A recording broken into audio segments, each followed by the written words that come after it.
چند اشعار قصیدہ معراج یعنی آج کی وہ مقدس رات کہ جو میرے آقا سرور کائنات روح پدا جناب محمد المصطفیٰ محمد علی صلی اللہ علیہ وسلم معراج کے اندر تشریف لے گئے اور اللہ تبارک و تعالیٰ کے جلووں کا دیدار کیا اور رب کے مہمان ہوئے. تو یہ بڑی مقدس اور پیاری رات ہے. خدا تعالیٰ ہمیں ان کی عزت کرنے کی توفیق عطا فرمائے اور ان کے مقدس اعمالوں پر عمل کرنے کی توفیق عطا فرمائے. شعر سماعت فرمائیں محبت کے ساتھ ایک مرتبہ درود پاک پڑھیں صلی اللہ علیہ یا رسول اللہ وسلم علیک یا حبیب اللہ صلی اللہ علیہ یا رسول اللہ وسلم علیک یا حبیب اللہ. بنزل اولا بکمالہ کشف الدجا بجمالہ حسنا جمیع خصالہ صلوا علیہ وآلہ صلوا علیہ وآلہ. بنزل اولا بکمالہ کشف الدجا بجمالہ حسنت جمیع خصالہ صلوا علیہ وآلہ صلوا علیہ وآلہ.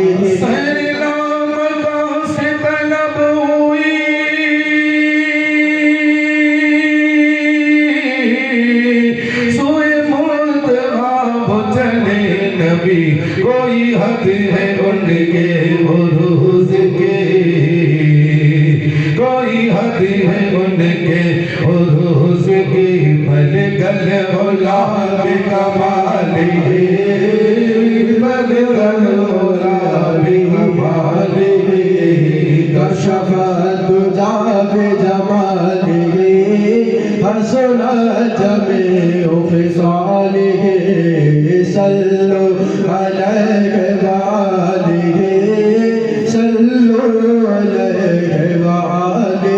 وإلى مکہ مجیء ہوئے سر عرش تحت نصیب ہوئے وہ نبی ہیں جن کے یہ مقام چل رہے دو وہ نبی ہیں جن کے یہ مقام وہ خدا ہے جن کا مقام نہیں بلغل اولا بکمالہ کشف الدجا بجمالہ حسنت جمیع خصالہ صلوا علیہ وآلہ صلوا علیہ وآلہ.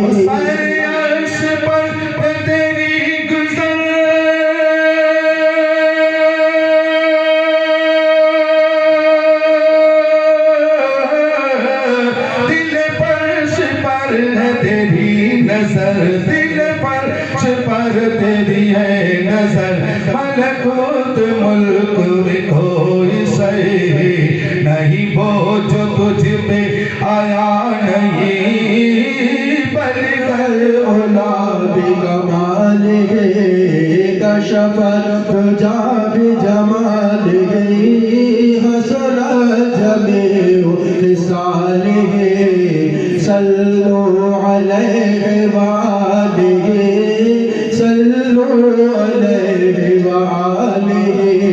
اور میرے نبی گئے وہ بھی ایک کمال ہے. محبت سے کہتا ہوں انہوں نے خدا کے جلووں کو دیکھا وہ بھی ایک کمال ہے اور واپس آئے وہ بھی ایک کمال ہے. تو شاعر کیا کہتا ہے محبت سے کہہ دو کہ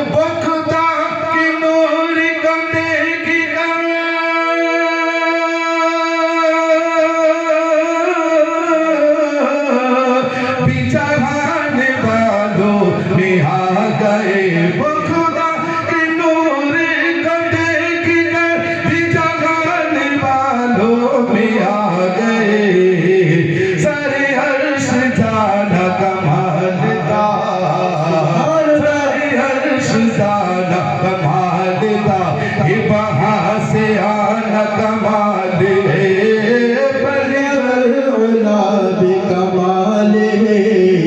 کشفت حجاب جمالہ حسنت جمیع خصالہ صلو علیہ وآلہ صلو علیہ وآلہ یہ کمال خلق محمدی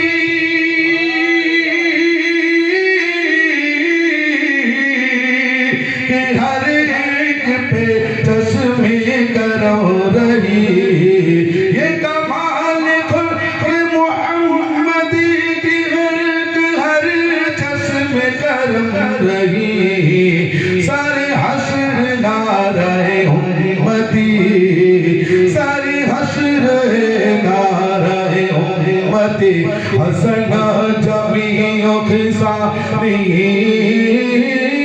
بن کر اولاد کمالہ کشفت حجاب جمالہ حسنت جمیع خصالہ صلو علیہ وآلہ صلو علیہ وآلہ امبر وارسی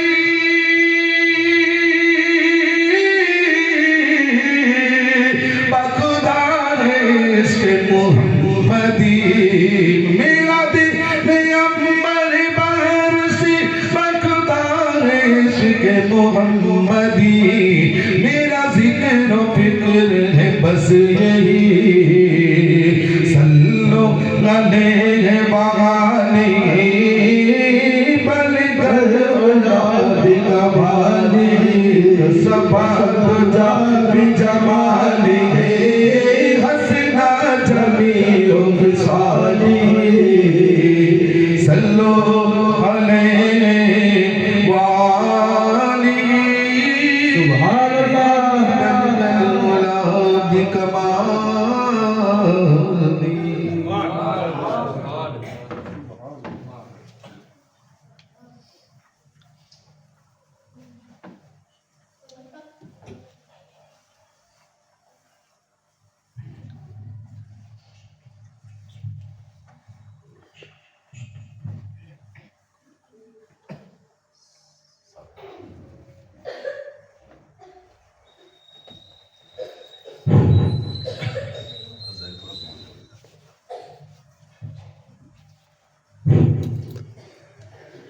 السلام علیکم ورحمۃ اللہ وبرکاتہ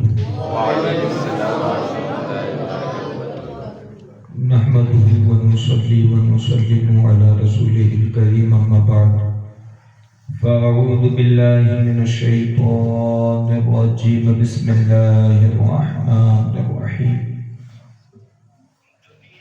سبحان الذي أسرى بعبده ليلا من المسجد الحرام إلى المسجد الأقصى الذي باركنا حوله لنريه من آياتنا إنه هو السميع البصير آمنت بالله صدق الله المولى العظيم وصدق رسوله النبي الأمين المدين المكين الكريم ونحن على ذلك لمن الشاهدين والشاكرين والحمد لله رب العالمين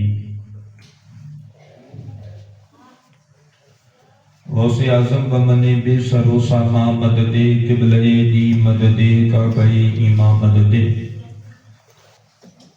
بغیرتا بلا افتاد کشتی ضعیفانو شکشتا رادو پشتی بحق خواجہ رحمان ہارونی مدد کن یا معین الدین چشتی سرورہ شاہ کریمہ دستگیرہ اشرفہ حرمت روح پیغمبر یک نظر کن سوء ما اے اشرف زمان زمانہ مدد نما درہائے بستہ راز کلید کرم کشا تم بھی ذرا معراج کو جاؤ پھر کہنا ہم جیسے تھے تم بھی ذرا معراج کو جاؤ پھر کہنا ہم جیسے تھے جا کر نمازیں لے کر آؤ پھر کہنا ہم جیسے تھے سبحان اللہ سبحان جا کر نمازیں لے کر آؤ پھر کہنا ہم جیسے تھے آئیے حضرات، سب سے پہلے ہم اور آپ مل کر اپنے آقا و مولا حضور تاجدار مدینہ احمد مجتبی محمد مصطفیٰ علیہ تحیت و ثنا کی بارگاہ بکش پناہ میں جھوم جھوم کر ہدیہ درود پاک پیش کرے اور پڑھیے بآواز بلند اللهم صل على سيدنا اللهم صل على سيدنا ومولانا محمد معدن الجود والكرم وآله وصحابه وبارك وسلم صلاة وسلاما عليك يا حبيبي يا رسول الله صلی اللہ تعالی علیہ وسلم۔ میرے پیارے آقا علیہ الصلوۃ والتسلیم کے پیارے دیوانوں، باتیں بے شمار ہیں، لیکن وقت کی قلت کا خیال کرتے ہوئے بڑی تیزی کے ساتھ اپنی باتوں کو روا دوا رکھنے کی کوشش کروں گا۔ چائے پیجئے، پانی پیجئے، لیکن دھیان میری طرف رکھ کر اور میری بات کو بھی ساتھ میں پینے کی کوشش کیجئے گا۔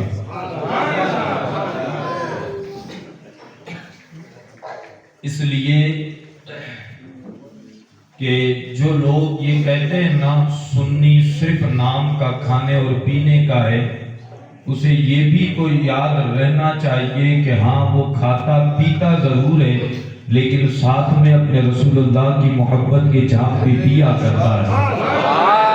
کھانے پینے سے مشہور اس لیے ہے کہ اس نے ہمیشہ پیا ہے، ہمیشہ پیا ہے، اور وہ پینے میں فرق اتنا ہے، ہم نے نیاز کے ساتھ ساتھ شربت اور شربت کے ساتھ میں رسول اللہ کی محبت کا جام پی رکھا ہے۔ سبحان اللہ۔ میرے پیارے آقا علیہ الصلوۃ والتسلیم کے پیارے دیوانوں، آج کی 27ویں رجب المرجب کی یہ مبارک رات، جسے ہم اور آپ بلکہ پوری کائنات میں اس رات کو شب معراج کے نام سے یاد کیا جاتا ہے۔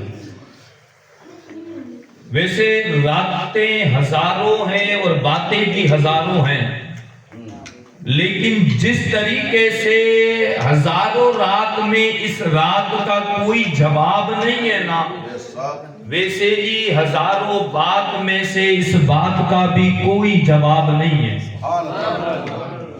تاریخ اٹھا کر پڑھیں، دنیا میں لوگوں نے بڑے اعتراضات کیے، انہیں منہ توڑ جواب بھی ملے، کچھ قدرت نے دیے، کچھ قدرت کے اشاروں پر بندوں نے دیے۔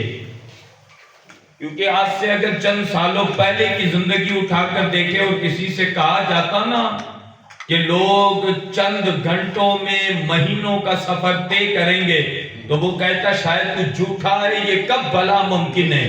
لیکن آج قدرت کے بندوں نے اپنے ہاتھوں سے تیار کردہ ہوائی جہازوں کی وجہ سے یہ سارا کچھ ممکن کر رکھا ہے۔ جو سفر مہینوں کے بعد مکہ المکرمہ پہنچاتا تھا، آج چند گھنٹوں میں بندہ ہندوستان سے عرب کی سرزمینوں میں کھڑا ہو جاتا ہے۔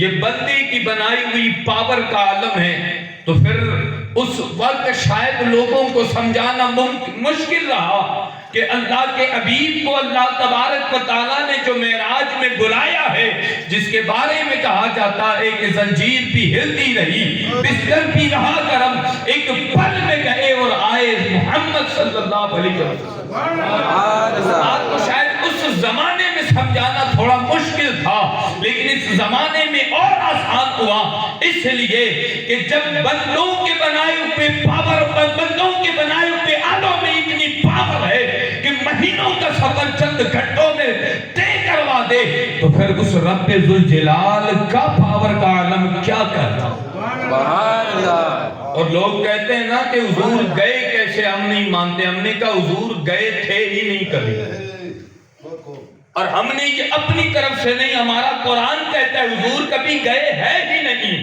قرآن نے کہا سبحان الذی اسریٰ بعبدہ، اور پاک ہے وہ ذات جو لے گئی۔ جانا تو تھا ہی نہیں نا، تاریخ اٹھا کر پڑے نا، ساری راتوں میں محبوبہ جاگا کر رہا ہے، اپنی امت کی مغفرت کی دعائیں ہو رہی ہے۔ لیکن ایک رات وہ بھی آئی تھی جب اپنے بستر پر بڑے آرام سے محبوب سو رہا تھا۔ جانے والے رات وہ سوتے نہیں، وہ جاگ کر تیاری کرتے ہیں کہ جانا ہے۔ حبیب سو رہے ہیں، آرام میں ہیں، ہے نا؟ روایتیں بڑی مشہور ہے، حضرت جبریل آئے، آ کر دیکھا سو رہے، بارگاہ یزدی میں پہنچے، کہا مولا تو نے بھیجا تو اپنے حبیب کو بلانے کے لیے ہے، اٹھاؤں تو اٹھاؤں کیسے؟ انہیں اٹھانا بھی کہیں بے ادبی میں نہ ہو جائے اور جبریل کا مرتبہ چھین کر اسے بھی کہیں اور ڈال نہ دیا جائے۔ مولا کروں تو کروں کیا، وہ تو آرام کر رہا ہے۔ اللہ نے کہا محبوب کو اٹھانے کی ادا بھی محبوبانہ ہوا کرتی ہے، اٹھانے کی ادائیں بھی محبوبانہ ہوا کرتی ہے۔ جا 70,000 فرشتوں کو لے کر جا اور اس شان کے ساتھ جب زمین پر پہنچ جانا، تب جا کر اس رسول کے تلوے اقدس میں اپنے کافوری لب لگا دینا اور ان کے تلووں کو چوم لینا۔ رب کعبہ نے جب یہ حکم ارشاد کیا اور جبریل نے آ کر جب ان کے تلووں کو چوما ہے نا، آئے کوئی جبریل سے پوچھے تو صحیح، میرا ایمان میرا وجدان یہ کہتا ہے، میں عالم میں تصور میں اگر جبریل سے پوچھوں نا، جبریل تو وہ ہے نا جسے اللہ نے پاور یہ دی ہے، سب سے اوپر تیرا مقام، سب سے نیچے تک تیری پہنچ ہے، زمین کا ذرہ تو نے دیکھا، آسمان کا کونا تو جانتا ہے، درختوں کے پتوں کی معلومات تجھے ہے، ہر شے کا تجھے علم ہے، ذرا بتا تو صحیح جتنی مزہ کائنات میں تجھے آئی ہو، جس جگہ پر ان جگہ کا نام تو بتا، تو عالم تصور میں جبریل بھی کہیں گے یارو سنو، کائنات میں ساری مزہ اپنی جگہ ہے، جو حبیب کے طلبے کو چومنے میں مزہ آیا وہ کہیں ملتا ہی نہیں۔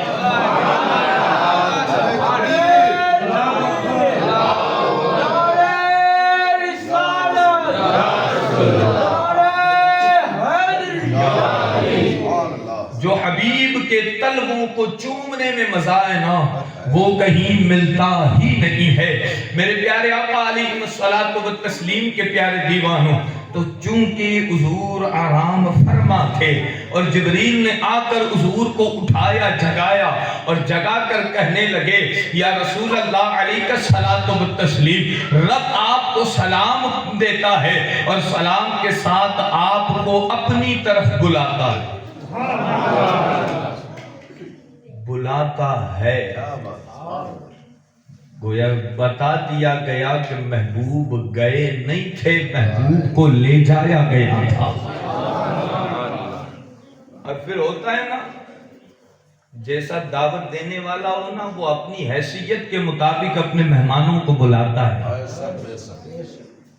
اکثر ہمارے یہاں یہ ہوتا ہے نا کہ دعوت دینے کے لیے آئے گا، بپو آنا میرے گھر ملا دے، تو کوئی آ کر دعوت دے کر جاتا ہے تو وہاں چل کر جانا پڑا۔ کوئی امیر ہے وہ کہتا ہے بپو گھبرانا نہیں، گاڑی میں بھیج دوں گا، گاڑی میں بیٹھ کر آنا، میں گاڑی میں بیٹھ کر گئے۔ کہیں کسی اور جگہ پر گئے تو پھر اس نے اپنی طاقت کے مطابق سواریوں کا انتظام کیا ہے نا۔ بلانے والا جتنا پاورفل، اس کے بلانے کا طریقہ بھی اتنا پاورفل ہوا کرتا ہے۔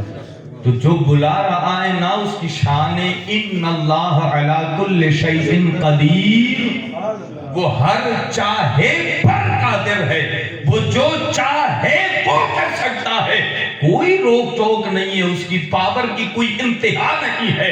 جب بے انتہا پاور والے نے بے انتہا پاور والے کو بلانا چاہا نا، تو سواری بھی ایسی بھیجی کہ جس کے پاور کا دنیا کو اندازہ نہیں ہے، جس کے پاور کا دنیا کو اندازہ نہیں ہے۔ اسی لیے کہتے ہیں نا، دنیا نے بڑی سے بڑی تیز رفتار سواریاں تو طے کر لی، لیکن آج تک اس رفتار جیسی کوئی رفتار طے نہ کر سکا، کیونکہ جس کی رفتار کا عالم یہ تھا کہ ابھی آنے واحد میں سیکنڈ بھر میں یا اس سے بھی کم وقت میں جو نظر جہاں تک جاتی ہے نا، وہاں تک کا فاصلہ اپنے 2 قدموں کو اٹھا کر طے کرتا ہو۔ براق سواری کا عالم یہ ہے نا، تو چونکہ اللہ نے بلایا تھا تو اپنی شان کے مطابق جنت سے براق کو لا کر سواری میں بھیجا۔ جب وہ سواری آئی، میں بات کو بڑے اختصار کے ساتھ پیش کر کے بات کو تھوڑا تیزی کے ساتھ آگے روانہ کرنا چاہتا ہوں، ذرا توجہ سے بات کو سنیے گا، تھکے تو نہیں ہے نا؟ ہاں تو ذرا سبحان اللہ کی صدائے بلند بھی کیجئے گا تاکہ پتہ چلے کہ آج میں حضور کے عاشق آ کر بیٹھے ہیں۔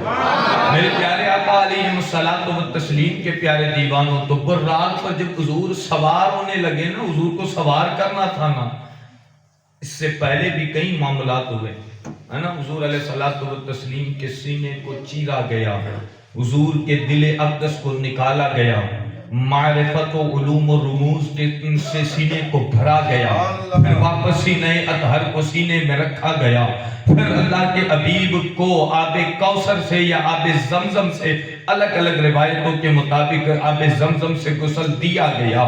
جب غسل دے دیا گیا، حضور تیار ہو گئے نا، پھر جو دولہے کو تیار کرنے کے بعد پھر جب سواری پر کے قریب لایا گیا اور سواری پر حضور کو بٹھایا گیا، حضور جب سواری پر بیٹھنے کی وقت آیا، حضور نے قدم ناز اٹھانے سے پہلے آنکھوں میں آنسو آئے۔ ہاں یہ باتیں بھی بڑی توجہ سے سننی ہے ہمیں۔ حضور کی آنکھوں میں آنسو آئے، جبریل نے دیکھا نا میرے محبوب کی آنکھوں میں آنسو آئے تو پلٹ کر بارگاہ یزدی میں گئے۔ آئے جبریل بھی جانتے ہیں کہ سلیوشن کہاں ملے گا، پہنچے بارگاہ یزدی میں، کہا مولا تیرا محبوب آج کی رات جبکہ تو نے اپنی دعوت پر بلایا، تجھے ایسی دعوت جو نہ آج سے پہلے کبھی کسی کو ملی تھی، نہ آج کے بعد صبح قیامت تک کبھی کسی کو مل سکتی ہے، ایسی دعوت میں آنے کے بعد بھی محبوب کی آنکھوں میں آنسو ہے۔ اللہ تبارک و تعالیٰ نے ارشاد فرمایا، اے جبریل جا اور جا کر پوچھ آخر رونے کی وجہ کیا ہے۔ جب آ کر پوچھا گیا نا تو حضور علیہ السلام نے بتایا تھا میری امت کی یاد ستا رہی ہے، آج میرے لیے تو بڑے ناز کے ساتھ سواری کا انتظام ہے، مجھے بلانے کے لیے فرشتوں کی سوگات چلی آ رہی ہے، لیکن بات اتنی ہے کہ کل صبح قیامت کے دن جب میری گنہگار امت کو پل صراط سے گزارا جائے گا، اس وقت ان کے لیے کیا کیا جائے گا۔ حضرت جبریل نے عرض کی تھی مولا اس وقت اللہ تبارک و تعالی آپ کی امت کو ان کے اعمال کے مطابق سواریاں عطا فرما دے گا، آپ کی امت کو سواری۔ وہاں بھی باتیں ہوئی، پھر رات پر سوار ہوئے، وہاں سے چلے بیت المقدس میں آئے، وہاں بیت المقدس میں جب پہنچے نا تو آدم سے عیسیٰ تک تمام انبیاء صف باندھے، صف بنا کر کھڑے ہوئے ہیں، اور حضور علیہ الصلوۃ والتسلیم اور حضرت جبریل جب پہنچے ہیں، حضرت جبریل نے اقامت کہی، تکبیر کہی، اور تکبیر کے بعد حضور علیہ الصلوۃ والتسلیم کے دست اقدس کو پکڑ کر جبریل نے کہا یا رسول اللہ امامت آپ کا حق ہے، امامت آپ کو کروانی ہے۔ امامت مصلی امامت پر حضور کو کھڑا کیا، حضور نے نماز پڑھائی، نماز پڑھائی تھی، ساتھ میں بتا دیا جتنے پہلے سلطنت کر کے گئے ہیں نا وہ مقتدی ہیں۔ امامت میں بتا دیا جو پہلے کر کے سلطنتیں گئے نا، جنہیں پہلے نبوت کے درجے ملے تھے، جنہیں اللہ نے آفتاب رسالت، جنہیں اللہ نے دنیا میں چمکتے ہوئے ستاروں کے مانند بنایا تھا، وہ سارے کے سارے مقتدی تھے۔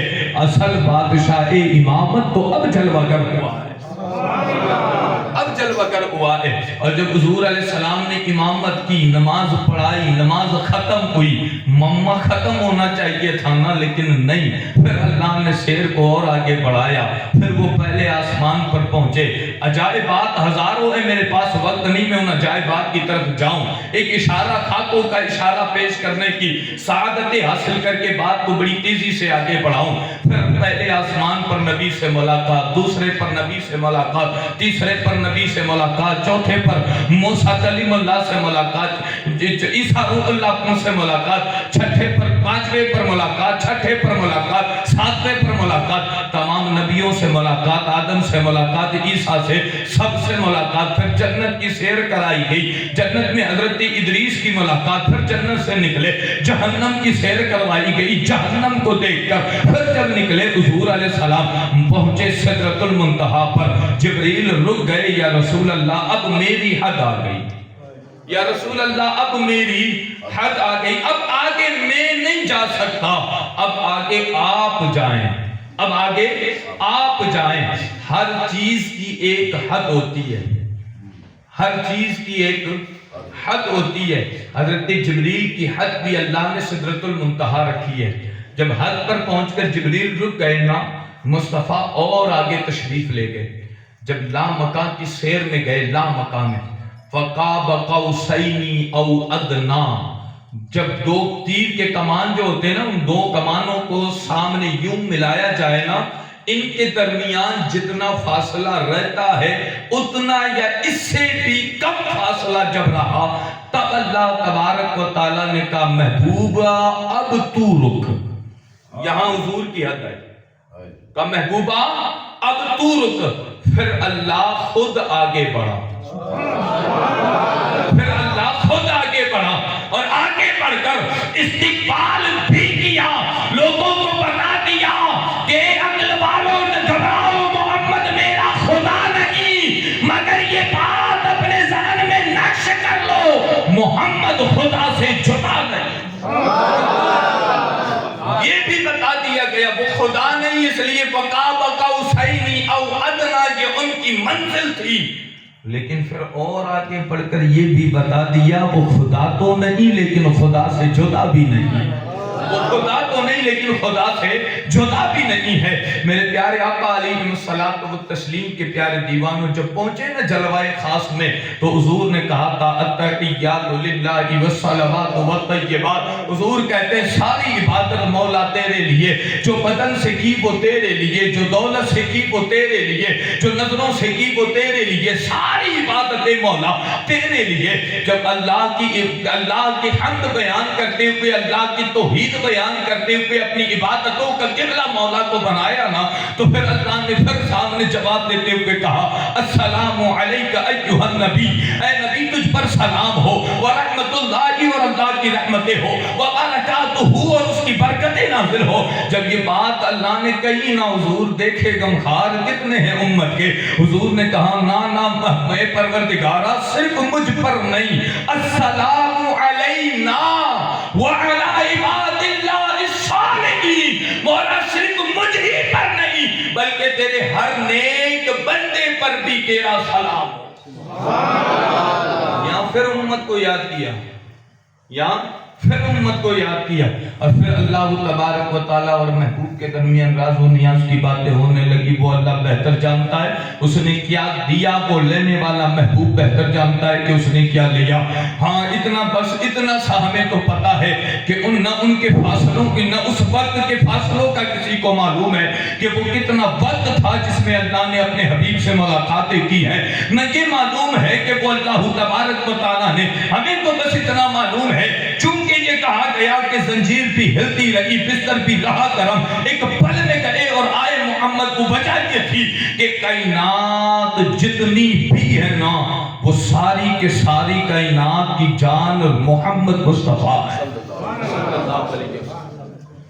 جب جان کو کائنات سے نکالی گئی نا، جب جانے کائنات کو کائنات سے نکالا گیا نا تو نظام کائنات تھم گیا. جیسے روح نکلتی ہے تو جسم تھم جاتا ہے نا، ویسے جانے کائنات کے نکلنے پر نظام کائنات تھم گیا. جانے کائنات آگے بڑھی، پھر وہ کتنے دیر رہی، کس طرح رہی، کس حال اور پوزیشن میں رہی، یہ اللہ اور اس کا رسول بہتر جانتا ہے. ان ہزاروں باتوں میں دو باتیں پیش کر کے پھر بات کو آگے بڑھا لوں. ذرا توجہ کرنا، میں بڑے اختصار کے ساتھ جا رہا ہوں، ذرا توجہ کر کے بات کو سمجھنے کی کوشش کرنا. اب اللہ تبارک و تعالیٰ، چونکہ یہ عادت ہوتی ہے نا، جب بھی کوئی اہل خانہ بلانے والا امیر ہو نا، مالدار ہو، تو وہ آنے والے کو، جو خاص مہمان آیا ہو نا، اس کو کچھ نہ کچھ دے کر نوازتا ہے. اس کو کچھ نہ کچھ دے کر نوازتا ہے تاکہ وہ خوش ہو جائے. توجہ کرنا، تاکہ وہ خوش ہو جائے. یہ دینے کا اور اس کا نوازنا یہ اس لیے ہے تاکہ وہ جو مہمان خصوصی بن کر آیا، وہ جو خاص مہمان بن کر آیا ہے نا، وہ راضی ہو جائے. بس یہی انداز اپناتے ہوئے اللہ نے کہا تھا محبوب مانگ، کیا مانگنا چاہتا ہے؟ حضور نے کہا مولا میری گنہگار امت کو میرے حوالے کر دے. اللہ نے پھر کہا محبوب یہ دی، مانگ اور کیا مانگنا چاہتا ہے؟ کہا مولا میری گنہگار امت کو میرے حوالے کر دے۔ کہا دی، پھر اور مانگ کیا مانگنا چاہتا ہے؟ کہا میری گنہگار امت کو میرے حوالے کر دے۔ کہا دی، پھر مانگ اور کیا مانگنا چاہتا ہے؟ کہا مولا گنہگار امت کو دے دے۔ 1 2 3 4 5 ہزار 2 ہزار 3 ہزار 4 ہزار 5 10 ہزار نہیں، 70,000 دفعہ اللہ نے سوال کیا محبوب مانگ، کیا مانگنا چاہتا ہے میں تجھے عطا کروں گا۔ 70,000 دفعہ اللہ کے حبیب نے اللہ سے صرف یہ مانگا، مولا تو گنہگار امت کو میرے حوالے کر دے، میں اسی میں راضی ہو جاؤں۔ اس بات کی ایک اور گواہی ہمارے پاس قرآن کریم کی ایک آیت پاک ہے، وَلَسَوْفَ يُعْطِيكَ رَبُّكَ فَتَرْضَىٰ، محبوب قریب اتنا عطا کروں گا کہ تو راضی ہو جائے گا۔ محبوب سے پوچھا گیا کہ اللہ نے تو رضا کے لیے اعلان کر دیا، محبوب آپ کب راضی ہوں گے؟ جب تک میرا ایک بھی امتی جہنم سے نکال کر جنت میں نہ داخل کر دوں، میں اپنی رضا کا اعلان نہیں کروں گا۔ گویا حضور کی رضا صرف اس میں ہے کہ گنہگار امت کو جنت کا پروانہ عطا۔ اچھا یہ معراج کا واقعہ میں نے بڑی اشاروں کی زبان میں بات کی ہے، شاید یہ کہوں تو غلط نہیں ہوگا کہ صرف اور صرف ایک خاکہ جو اوپر سے بنا ہوا ایک چھوٹا سا خاکہ پیش کیا ہے نا، لیکن ذرا توجہ کرنا، یہ جو پورا معراج کا واقعہ ہوا نا، لوگ حیرت سے پوچھیں آ کر کہ بھئی یہ ہوا کیوں ہے، کیا وجہ تھی اس کی؟ تو انیک وجوہات جو کتابوں میں لکھی ہے، کیونکہ کوئی عام حکمت والا ہوتا ہے نا، کوئی حکمت کے بغیر کوئی کام نہیں کرتا، تو یہ کام جس نے کیا نا وہ الیس اللہ بأحکم الحاکمین ہے، تمام حکمت والوں میں سب سے بڑا حکمت والا، تو پھر اس نے بغیر حکمت کے تو یہ کام نہیں کیا ہوگا۔ تو وہ حکمت کیا تھی کہ جس کی بنا پر اللہ نے اپنے حبیب کو معراج عطا فرمائی؟ حکمت اصل کیا ہے؟ بے شمار حکمتیں ہیں، میں صرف 1 یا 2 پیش کر کے بات کو آگے بڑھا لوں۔ توجہ کرنا، بھی تھکے تو نہیں ہے نا؟ ہاں تھوڑی توجہ کے ساتھ میرے سامنے اپنے چہروں کو ذرا مسکراتا رکھیے گا تاکہ احساس ہو کہ آپ تھکے نہیں ہیں، ہے نا؟ عاشق اپنے محبوب کے تذکروں سے کبھی تھکا نہیں کرتے، اور جو تھک جائے وہ کبھی عاشق ہوا نہیں کرتے۔ میرے پیارے آقا علیہ الصلوۃ والتسلیم کے پیارے دیوانوں، تو اللہ نے جو بلایا نا، انیک رازوں میں ایک راز یہ تھا کہ اللہ چاہتا تھا جتنے کمالات اور نبیوں کو عطا کیے وہ سارے بھی عطا کروں اور اس سے بڑھ کر بھی عطا کروں۔ اچھا وہ کمالات کیا ہیں؟ حضرت ادریس علیہ السلام کو اللہ نے آسمان دنیا میں اٹھا، حضرت ادریس علیہ السلام کو اللہ نے اجازت دی، وہ جنت میں رہتے ہیں، یہ کمال ہے نا ان کا۔ حضرت عیسیٰ علیہ السلام زندہ اٹھا کر چوتھے آسمان پر رہتے ہیں، یہ کمال ہے نا ان کا۔ حضرت موسیٰ علیہ السلام کو طور پر جا کر وہ اللہ سے باتیں کرتے ہیں، یہ کمال ہے نا ان کا۔ دیگر جو زمین کے کمالات ہیں وہ جدی بات ہے، وہ الگ چیز ہے، یہ بھی کمال ہے نا۔ حضور کو اللہ نے معراج میں بلایا، ذرا توجہ کرنا، جب زمین سے مسجد حرام سے مسجد اقصیٰ پہنچایا، وہاں سے آسمان دنیا میں پہلا، دوسرے، تیسرے اور چوتھے آسمان پر پہنچے نا، تو عیسیٰ کا کمال نظر آنے لگا، عیسیٰ کا کمال نظر آنے لگا۔ وہاں سے اٹھے، چوتھے، پانچویں، چھٹے، ساتویں آسمان پر پہنچ کر پھر جنت کی سیر کرنے کے لیے گئے نا، تو ادریس کا کمال بھی یہاں نظر آنے لگا۔ پھر یہاں سے بڑے اور آگے بڑھ کر فقاب قوسین او ادنا کے منزلوں کو طے کرتے ہوئے جب محبوب پاک اپنے رب کے خاص قرب خاص میں پہنچے نا، لامکانوں میں پہنچ کر اپنے قرب خاص میں پہنچے نا، تو حبیب نے کہا التحیات للہ والصلوات والطیبات کہہ کر موسیٰ کلیم اللہ کا کمال نظر آنے لگا۔ موسیٰ نے کوہ طور پر جا کر جو باتیں کی تھی نا، حبیب نے لامکان میں جا کر باتیں کی، کمال وہ بھی نظر آنے لگا۔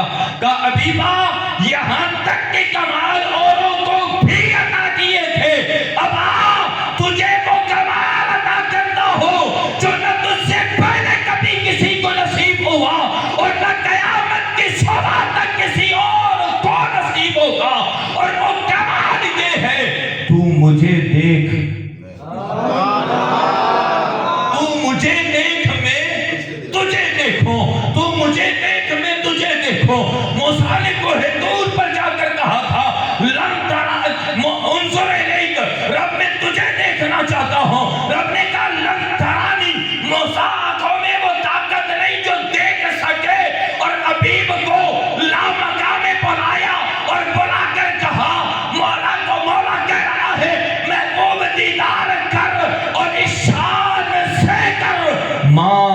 البصر وما طغى، اللہ کا دیدار بھی کرتا ہے اور اپنی آنکھ کی پلک تک جھپٹتا بھی نہیں۔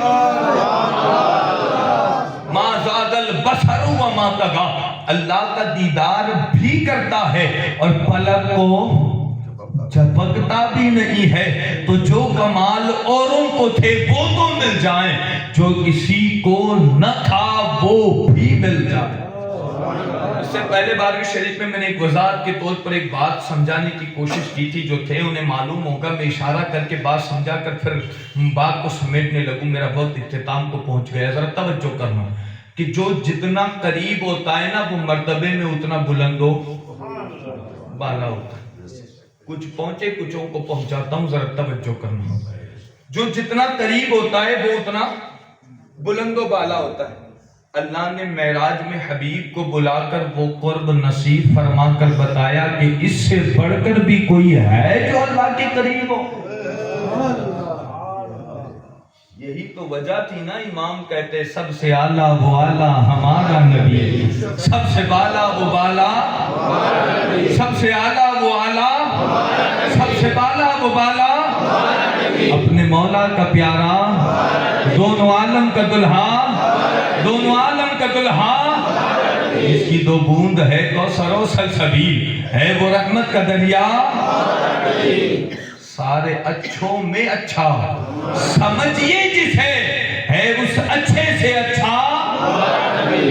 پھر امام نے آخری کل ٹوکتے ہوئے کہا نا، سارے اونچوں میں اونچا سمجھئے جسے، سارے اونچوں میں اونچا سمجھئے جسے، ہے اس اونچے سے اونچا، ہے اس اونچے سے اونچا ہمارا نبی۔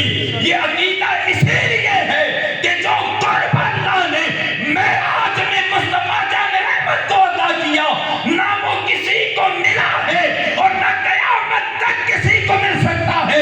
یہی وہ وجہ ہے کہ کائنات میں آنے والے بے شمار آئے، لیکن وہ ایک ہی ذات تھی جس کے بارے میں کہا گیا لم یاتی نذیر و کفی نظر مثلے تو نشد پیدا جانا، جگ راج کو تاج تورے سر سو ہے تجھ کو شہے تو سرا جانا۔ وہ ایک ہی ذات تھی جس کے بارے میں شیخ سعدی نے کہا تھا بلغ العلا بکمالہ کشفت تجا بجمالہ حسنت جمیع خصالہ صلو علیہ وآلہ۔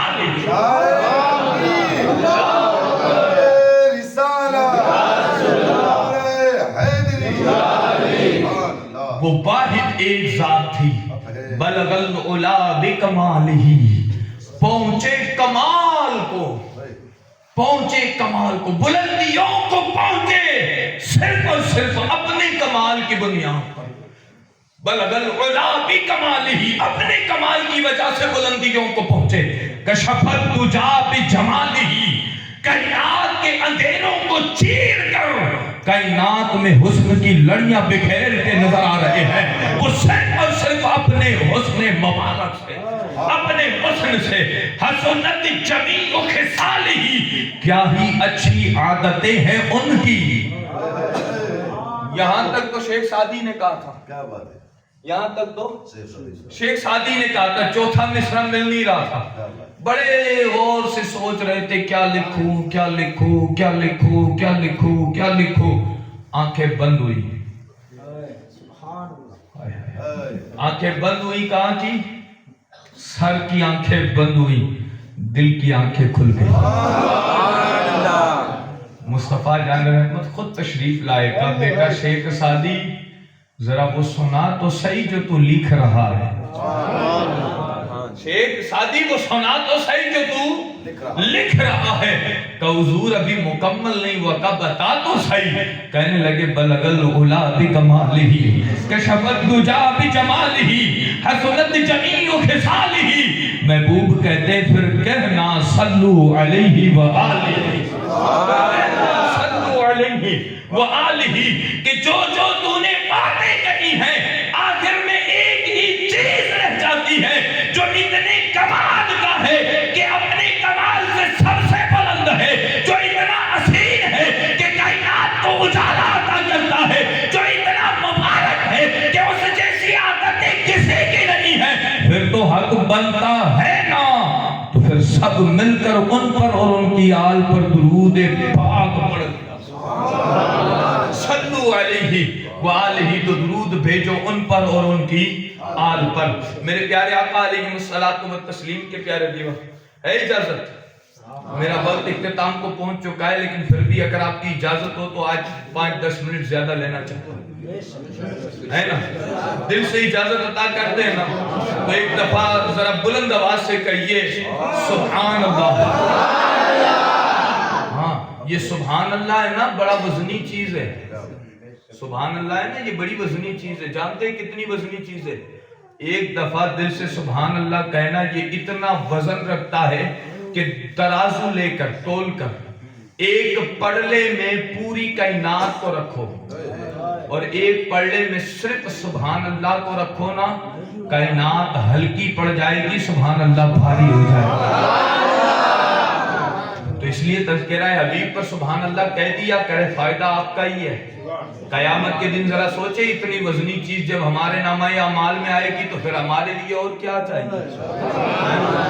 تو یہ بھاری چیز ہے بھائی۔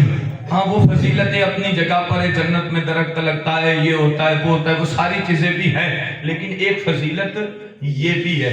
تو ذرا دل سے کہہ دیئے یہ سبحان اللہ۔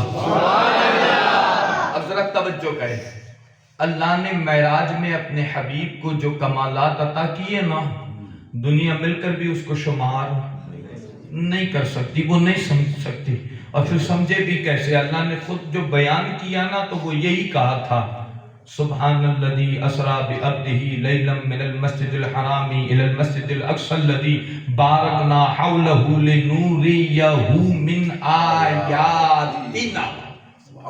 آیاتنا، اللہ اپنی نشانیاں اپنے حبیب کو بتائے گا۔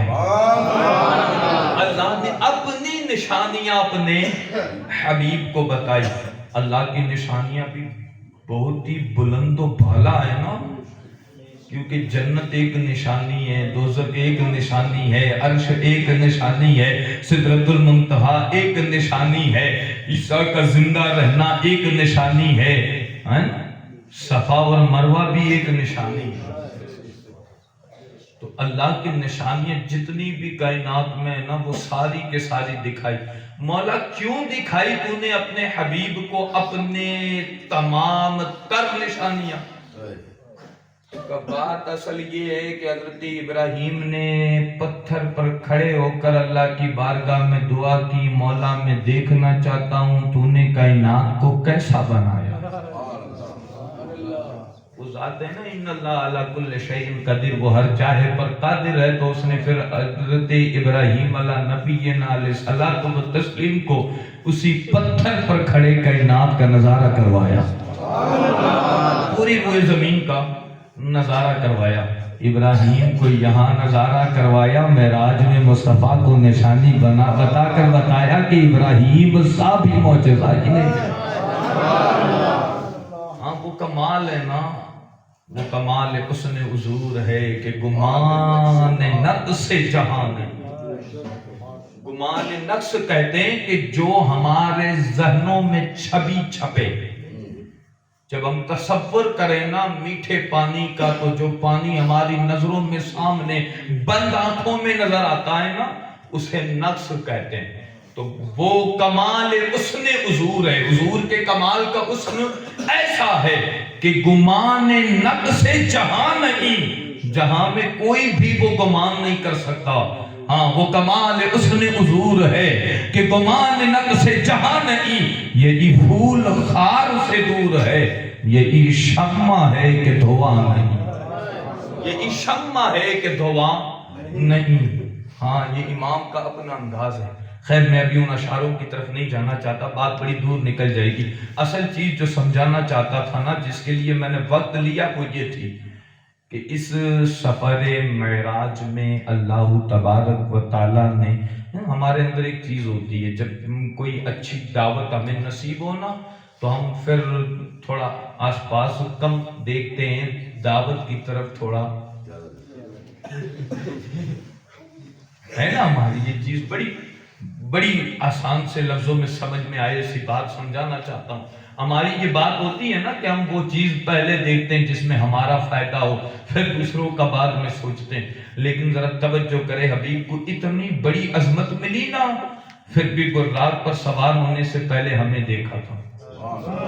لے نہیں تھے نا ہمیں دیکھا تھا. انہوں نے براق پر سوار ہونا ہے، اللہ کا دیدار کرنا ہے. وہ آسمان دنیا کا سفر کر رہے تھے نا، تب بھی بار بار اپنی امت کی طرف دیکھ رہے. میں نے بے شمار روایتیں چھوڑ دیے، میں ابھی ان کا تذکرہ نہیں کرنا چاہتا. وہ دیکھ رہے تھے اپنی امت کو. جب اللہ سے روبرو ملاقات کی تو اللہ نے 1 دفعہ 2 دفعہ 73,000 دفعہ سوال کیا نا، تو 73,000 دفعہ حضور چاہتے نا تو اپنے لیے، اپنی اولاد کے لیے، اپنی بیٹی کے لیے، اپنے داماد کے لیے، اپنے حسن و حسین کے لیے، یا کائنات میں اپنے ملک کے یا دیش یا مدینے کے لیے یا مکہ کے لیے، جس کے لیے جو چاہتے جیسا چاہتے ویسا مانگ سکتے تھے. لیکن سب کو چھوڑ کر 73,000 دفعہ محبوب نے مانگا کیا؟ صرف یا رب حبلی امتی. اگر آسان شبدوں میں کہوں نا تو رب میری گنہگار امت کو میرے حوالے کر دے. جانتے ہیں اس لفظ کا معنی اور مفہوم کیا ہے؟ حضور فرماتے، حدیث پاک میں حضور علیہ السلام نے خود وضاحت کی. مفہوم حدیث پاک پیش کر رہا ہوں. اللہ کے حبیب صلی اللہ علیہ وسلم نے فرمایا کہ جب قیامت والا دن ہوگا نا تو میں اپنے صحابہ کو، اپنی امت کے اولیاء کو، اپنی امت کے علماء کو، اپنی امت کے صالحین کو اللہ کے دربار میں لے جا کر کہوں گا مولا یہ میری امت ہے. پھر ایک طرف اپنی امت کے گنہگاروں کو لے کر کہوں گا مولا یہ بھی میری امت ہے. پھر کہوں گا مولا چونکہ انہوں نے اعمال اچھے کیے ہیں نا تو یہ امت تیرے حوالے ہے. اس کا حساب تو دیکھ لے. اعمال اچھے ہیں نا تو اللہ جنت کا وعدہ کر چکا ہے تو وہ دے گا. ان کا حساب تیرے حوالے. پھر اللہ کے حبیب ہم گنہگاروں کی طرف دیکھ کر فرمائیں گے مولا یہ تو گنہگار ہے نا، ان کے پاس تو وہ اعمال نہیں ہے نا کہ یہ اپنی بخشش خود کر سکے. ان کے پاس تو وہ چیزیں نہیں ہے نا جو انہیں جنت دلا سکے. ان کے پاس تو وہ نہیں ہے نا جو انہیں پل صراط سے پار کروا سکے. ان کے پاس تو وہ نہیں ہے نا جو ان کے اعمال، نیکیوں کے اعمال کے پلے کو بھاری کر سکے. ان کے پاس وہ چیز نہیں ہے جو ہونی چاہیے تھی. مولا اس امت کو تو میرے حوالے کر دے. پھر ان کے اعمال میں جتنی چاہوں میں اپنی نیکیاں میں بڑھا سکوں مولا اس امت کو میرے حوالے کر. جا کے پل صراط نہ پار کر سکے تو میں کروا دوں مولا اس امت کو میرے حوالے کر. جب پیاس سے تڑپے تو آب کوثر میں پلاؤں مولا اس امت کو میرے حوالے کر تاکہ جنت میں جا نہ سکے تو اٹھا کر جنت میں میں داخل کرو. مولا اس امت کو میرے حوالے کر تاکہ قیامت کی تپش کو اگر برداشت نہ کر سکے تو لواء الحمد کے سائے میں جگا دوں. محبوب کہتے مولا اس امت کو میرے حوالے کر. اسی چیز کو بڑے اختصار کے ساتھ اللہ کے دربار میں حضور نے کہا یا رب حبلی امتی، رب میری گنہگار امت کو میرے حوالے کر دے تاکہ جنت تک لے جانے کے لیے انہیں کوئی اور ملے یا نہ ملے میں محمد ہی کافی ہو جاؤں ان کے. یہ معنی ہے یا رب حبلی امتی کا. ہاں یہ جو کہتے ہیں نا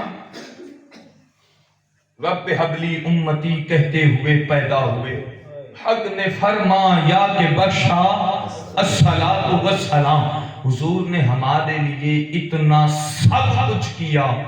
ذرا ایک دفعہ دل پر ہاتھ رکھ کر بتانا ہم نے حضور کے لیے کیا کیا. میں ابھی وہ موضوع نہیں چھیڑنا چاہتا، نہ میرا ایسا کوئی ارادہ ہے، لیکن میں بتانا صرف اتنا چاہتا ہوں آج ہی کی یہی وہ رات تھی جس رات میں حضور نے ہمارے لیے بہت کچھ کیا، اور اتنا کیا کہ کسی نے کسی کے لیے اتنا نہیں کیا. وہ 50 کو 5 بھی آج کی رات ہی میں کروایا، وہ بار بار اللہ کے دربار میں شفاعت کی بھیک بھی ہمارے لیے مانگی، وہ اوپر رات پر سوار ہوتے وقت آنسو بھی ہمارے لیے بہائے، وہ معراج میں اپنے رب کے قرب خاص میں جا کر جن کا تذکرہ چھیڑا وہ بھی ہم تھے، جن پر اللہ کی سلامتی کی دعائیں لی وہ بھی ہم ہیں، جن کے لیے مغفرت کے فرمانے لیے وہ بھی ہم ہیں۔ ہمارے لیے اس رات میں حضور نے بہت کچھ کیا، اور ہم اس رات میں حضور کے لیے کیا کریں گے؟ محفل میں بیٹھے چند منٹوں کے لیے محفل میں بات کر لی، پھر بعد تذکرہ 2 منٹ اس کا کیا، پھر دنیا کا تذکرہ کرتے کرتے کرتے کرتے بستر پر آ کر لیٹ گئے، صبح کا وقت ہوا، کوئی فجر میں آئے گا، کوئی فجر بھی، سب صبح تک سونا تجھے، دن لہو میں کھونا تجھے، شب صبح تک سونا تجھے، خوف خدا شرم نبی یہ بھی نہیں وہ بھی۔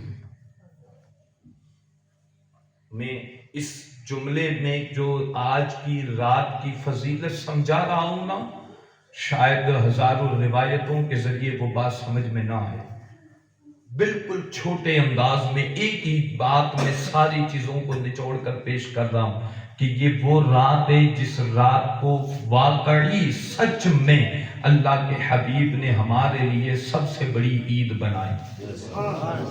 حضور کی عید تھی، حضور کی معراج تھی، لیکن حضور نے اپنی معراج کے صدقے ہم گنہگاروں کے لیے بھی معراج کے پروانے عطا کیے، تو کیا ہمارا حق نہیں بنتا کہ ہم زیادہ سے زیادہ حضور پر آج کی رات میں درود پڑھیں؟